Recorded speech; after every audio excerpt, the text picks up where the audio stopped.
Imagine a world that believed its glory would last forever, a world so wealthy, so powerful, so certain of its destiny that it assumed collapse was impossible, and yet every coin of gold it earned quietly pushed it one step closer to destruction. This was ancient Rome, the greatest empire humanity had ever witnessed, destroyed not by foreign enemies or sudden disasters, but by its own relationship with money, by greed, by inequality, by corruption, and by a slow financial decay that hollowed out its foundations long before the final invaders arrived at its gates. Rome's story begins with an economic super-engine built on conquest. Every victory brought in mountains of gold, silver, slaves, farmland, and new taxpayers, and this constant stream of wealth created a dangerous illusion that money would always flow in from the outside world, that Rome didn't need to innovate or produce as long as it kept conquering. But the more Rome conquered, the more money it needed to sustain its armies, its infrastructure, its bureaucracy, and its bloated political class. Wealth became both Rome's strength and its hidden weakness, because when wealth comes easy, discipline disappears. As the empire expanded, inequality exploded. Ordinary Romans did not share in the riches pouring into the city, the elites did. Senators, generals, and wealthy businessmen bought massive estates called latifundia, using tens of thousands of slaves captured in war. These estates crushed small family farms, forcing proud Roman citizens off their land, destroying the middle class that had once been the backbone of the Republic. With every small farmer who lost his land, Rome lost a soldier, a taxpayer, and an independent voice. The middle class collapsed, and Rome transformed into a society of extreme wealth on one end and growing poverty on the other, a situation modern nations know all too well. As anger and frustration spread among the poor, Roman politicians found a simple but deadly solution: by the people's silence. They created the system now known as bread and circuses, free grain distributions, grand gladiator games, public baths, lavish festivals, and endless entertainment designed to distract the population from corruption, mismanagement, and inequality. This strategy created a dependent society. Citizens became used to receiving benefits without work, rights without responsibility, and pleasure without discipline. When a civilization loses its hunger to build, to fight, to compete, and to contribute, collapse becomes a matter of time. Meanwhile, corruption flooded every corner of Roman public life. Offices were bought and sold. Governors looted provinces to repay the bribes they paid. Tax collectors exploited citizens. Judges accepted gold to twist the law. And senators manipulated grain prices, land deals, and military contracts to build their personal fortunes. Political power became a marketplace. Money replaced virtue, and public service became a business.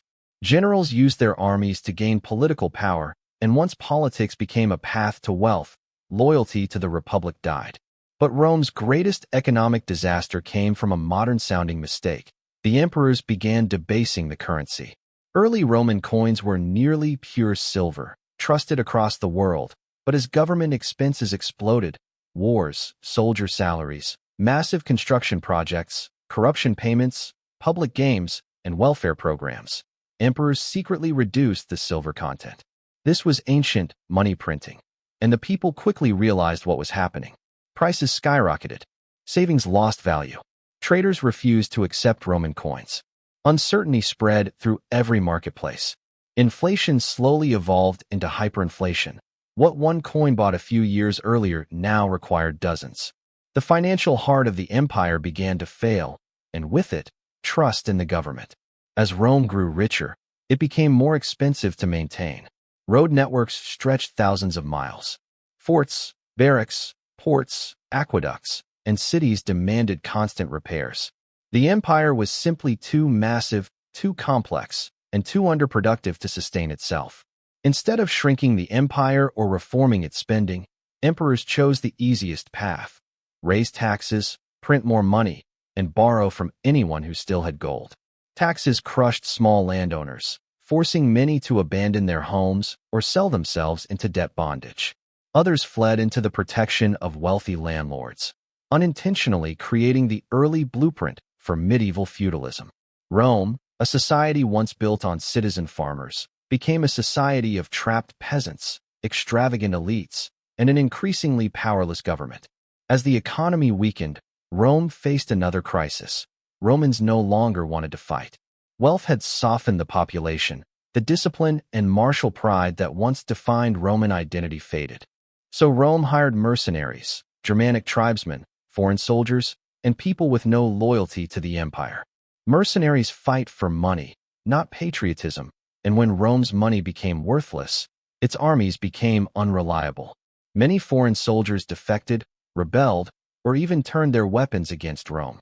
The empire found itself unable to defend its vast borders, and enemies who were once terrified of Roman legions now saw opportunity. Meanwhile, inflation accelerated. The government tried to control prices with severe laws. Selling goods above fixed prices could result in execution, yet these laws failed everywhere. Merchants abandoned cities. Farmers stopped bringing grain to market. Black markets exploded. People began bartering with grain, animals, and metal scraps because coins were worthless.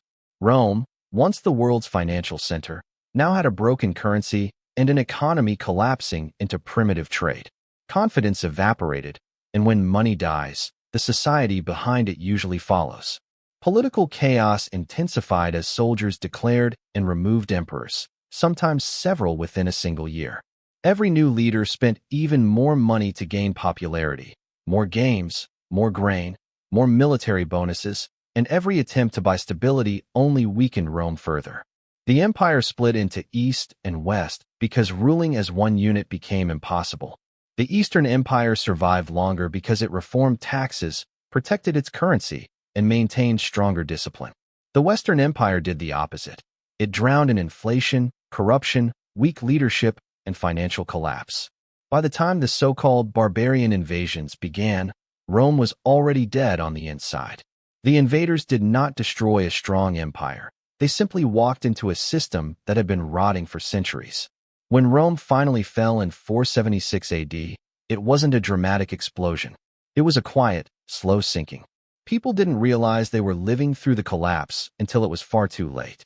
What truly destroyed Rome was the gradual erosion of responsibility, the decay of discipline, the rise of corruption, the collapse of the middle class, the addiction to free benefits, the expense of endless expansion, and above all, the loss of trust in money. Rome teaches a brutal lesson. No empire collapses in a single moment. It collapses economically, culturally, and morally long before the final enemy appears.